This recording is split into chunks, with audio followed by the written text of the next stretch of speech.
Today is May 5th or Cinco de Mayo. And because I was recording this podcast for this very specific date, it compelled me to look up what Cinco de Mayo is all about. And it's about an underestimated Mexican army standing their ground and pulling off one of the biggest wins against the most powerful military in the world at that time, which was the French. They were determined, resourceful, I would imagine exhausted, but they kept moving towards their goal. And if I had to start my business over from scratch today, that's exactly the energy that I would want to be working in. So in today's episode of Be in Demand, I am sharing the 5 things that I would do differently if I was starting over. From visibility to offers to owning your authority sooner. And that last one, it's the most powerful move I wish I'd made way earlier, way back in the beginning. So listen in and borrow my hindsight. It might just save you months of spinning your wheels, self-sabotage, and maybe even waving the white flag. And if you're a coach, a consultant, or a service provider, you are in the right place. You found the right podcast. I'm your host, Laurie-Ann, and this podcast is all about how to leverage public speaking opportunities, both in person and virtual, to get positioned as the expert, attract your ideal clients, and monetize your message. Speaking is the fastest way to showcase your business and build your business. Number 1, I would create, repurpose, and reuse content consistently. Now, I think back in the beginning when I was starting to create content, it would take me so long, longer than a week, to write a blog, to write a social media post. And I was sort of in the situation where, and this is back in my leadership speaking days, I would write it and then forget about it. I had no way of having some sort of a content vault. I didn't reuse things. I didn't repurpose things. I got really good at repurposing and reusing when I came into the online space, but more specifically, when I started a podcast, because there have been episodes that, wow, they did really well, or they didn't do really well, or I was strapped for an episode. I didn't have time to record anything. And so I just went back into the archives and found something that I thought was really interesting and just brought that episode back. I just gave it a new title. And sometimes giving things a new title, it's kind of like polishing things up. It appears different to the audience, or it's just better timing. So I've never beat myself up over reusing content, or especially podcast episodes. And I've also re-recorded episodes, meaning there are certain topics that I talk about all the time and I update them yearly. But one of the greatest examples that I can share with you is I talk about the power of 3. Now, for almost 4 years, I kept talking about the power of 3, and it was episode 17. And I kept referring people back to that episode. Well, last fall, I re-recorded it, and it's a part 1 and it's a part 2. It's because I dove so much deeper into the topic. So coming up with content on a regular basis. So if I was starting all over, I would also pick a platform. I mean, I do love podcasting, but I would also say video.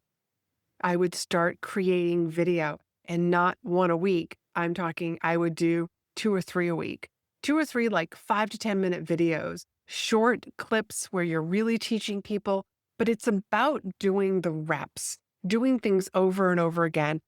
And I think in creating content, knowing that you are creating stuff that it's going to bomb, it's going to do really well. And what's working well this year is not going to work well in a couple of years. What was not working a couple of years ago may do really, really well now. Marketing is all about trying new things. So I would be experimenting. I can also say that when I left corporate and started my own business, I really did take on new platforms real easy. So when LinkedIn started, that was something that I jumped on it.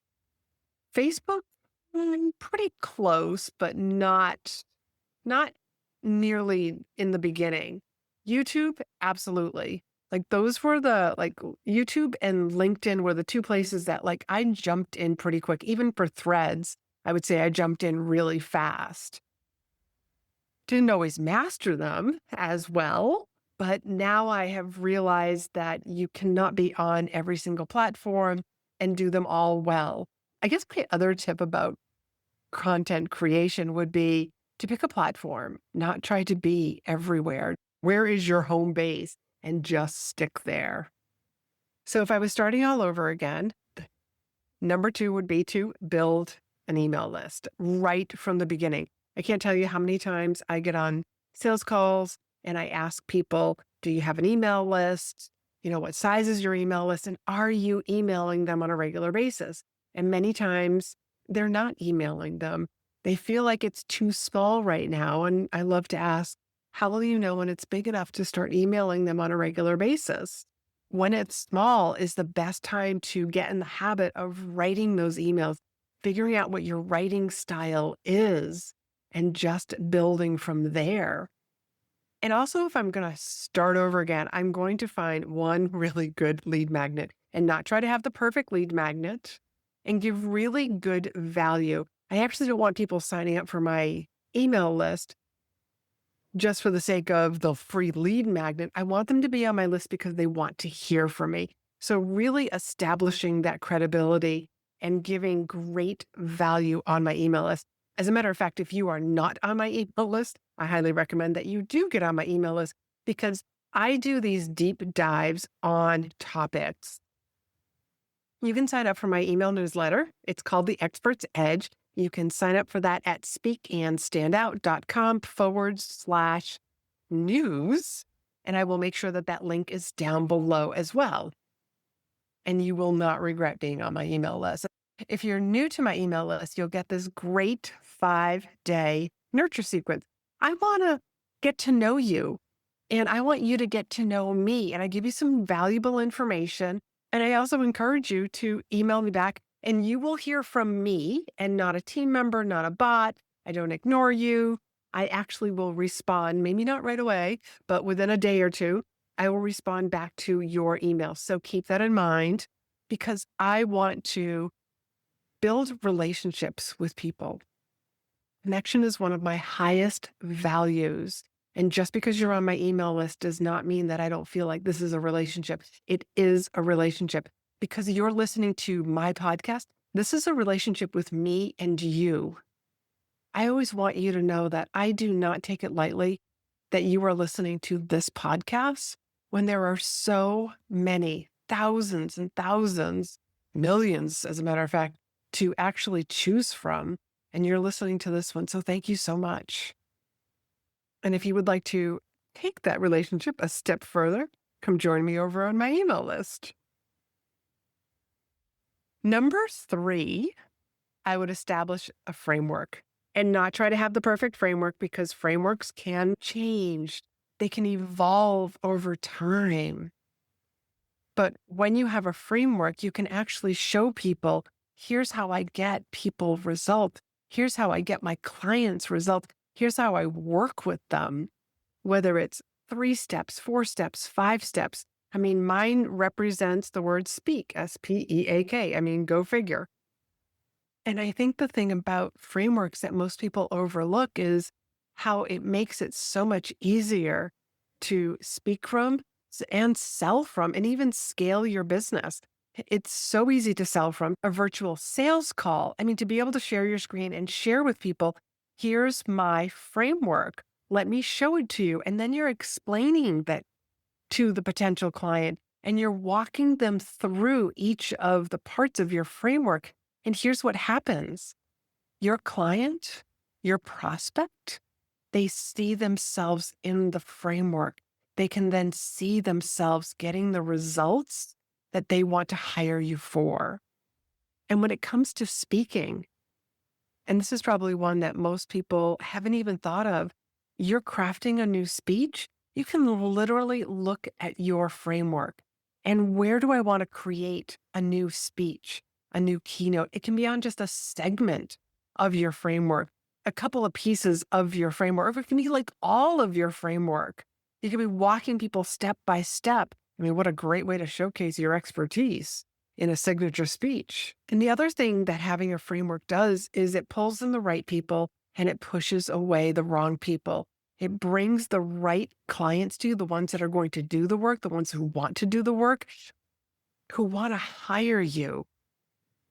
And it pushes away the people that are tire kickers. Yeah. And number 4 ties in a little bit with what I've just talked about in number 3 with the framework. And that is make more offers. Tell people about what you do. Let them know how they can hire you. Let them know what they can buy from you. I will admit that this was a hard one for me. For some reason, I didn't have any sales training. I didn't know how to start a business, how to run a business when I first left corporate. So I felt weird about making offers to people, letting them know how I could work with them. I expected them to come and ask me like, "Hey, how can we work with you?" And it just doesn't work that way. But if you just make more offers, and again, that email list, if you have an email list, you can be emailing them about your offers. You can be sharing your offers on a more regular basis. You're writing social media content. You can be sharing those offers. The very first one that I talked about, creating videos, having a stage, learning how to, in conversation, make more offers, let people know how they can work with you. Recently, I have been customizing programs on the sales calls that I've been having. I'm bringing out my healthcare background, and that's what I've been telling people. I said, this is my healthcare, and I'm going to basically write you up a prescription. Not that I was a doctor or anything like that, but I want to customize my programs for where people are at, because some people are coming to me, they're booking sales calls, and they don't need help with their speech because they already have a speech, but there's a segment that's missing. It's almost like this big hole, this big gap. And if they can't fix this, then they can't move on. Their business, their speaking does not run like a well-oiled machine. So I've been customizing a lot of my proposals for people. So if you are interested in getting on a speaker success call, I want to encourage you. That link will be down below. If you feel like you are ready to start speaking, but you just don't know where to start, is your speech good enough? Do you need a better story? Do you need some sort of pre, during, and after process so that you look like a pro and that it's not your very first time speaking?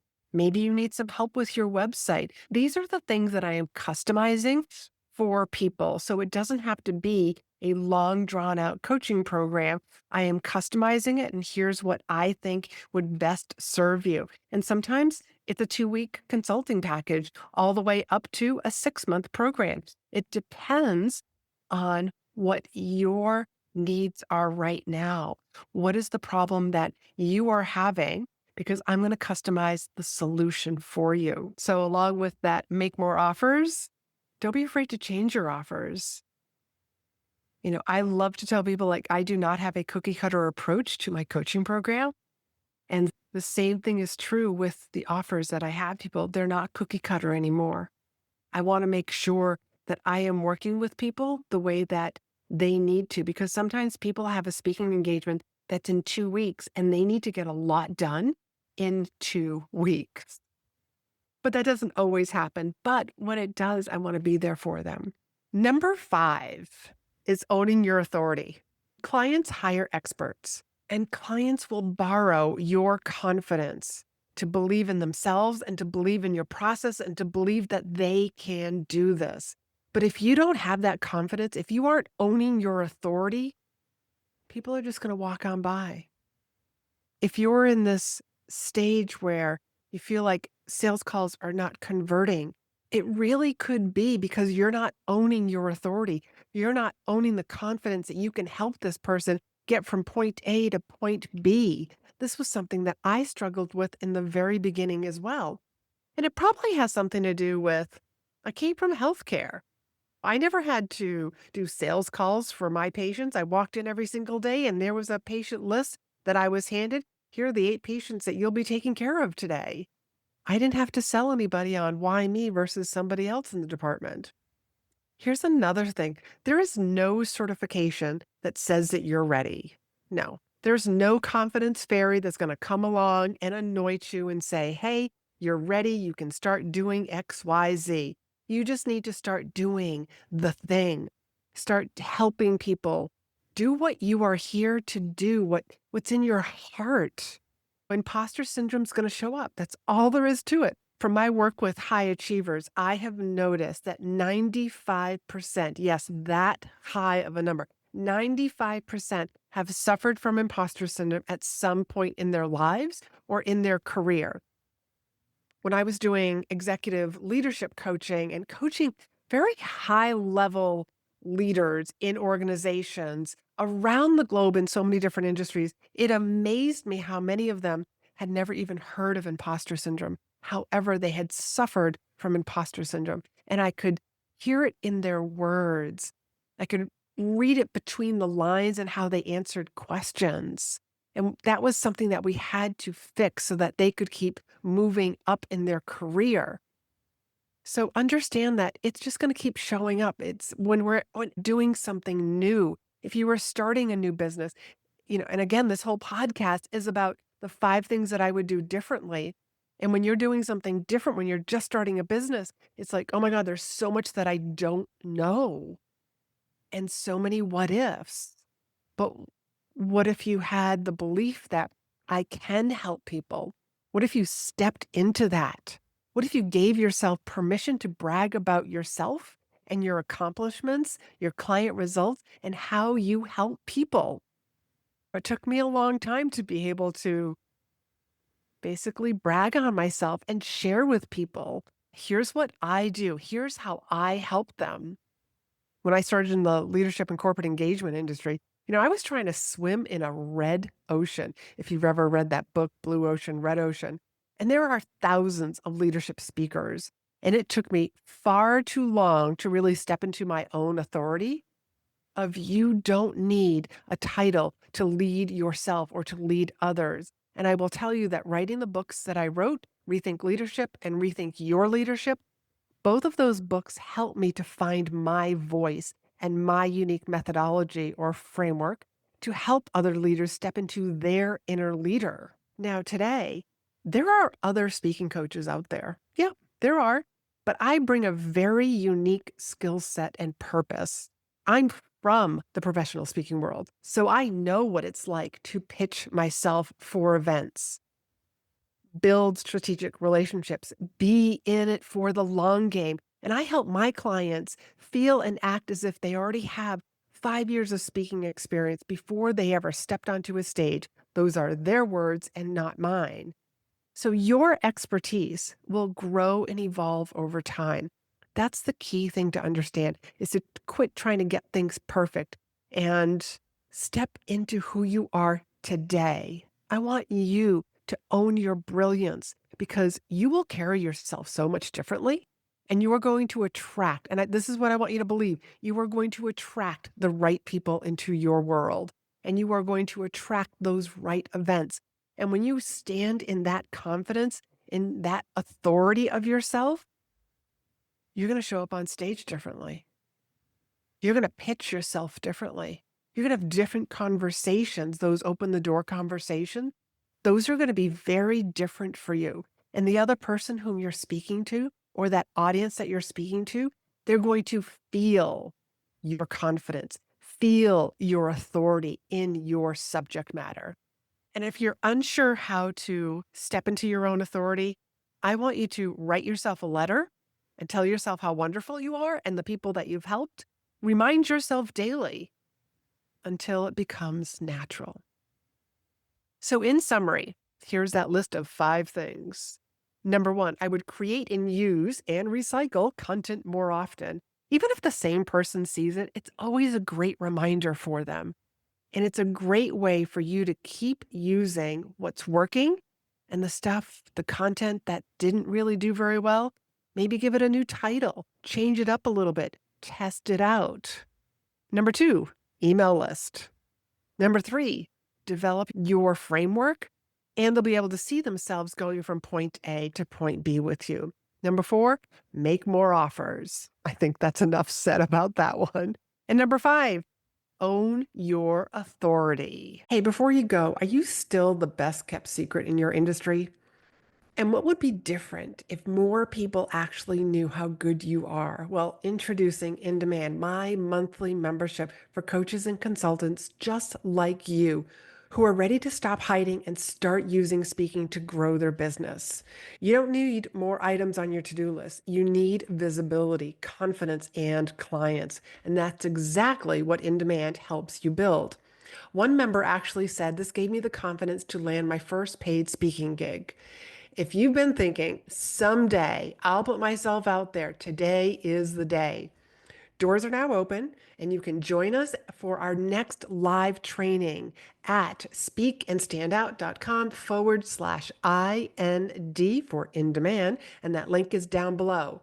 Your audience is waiting.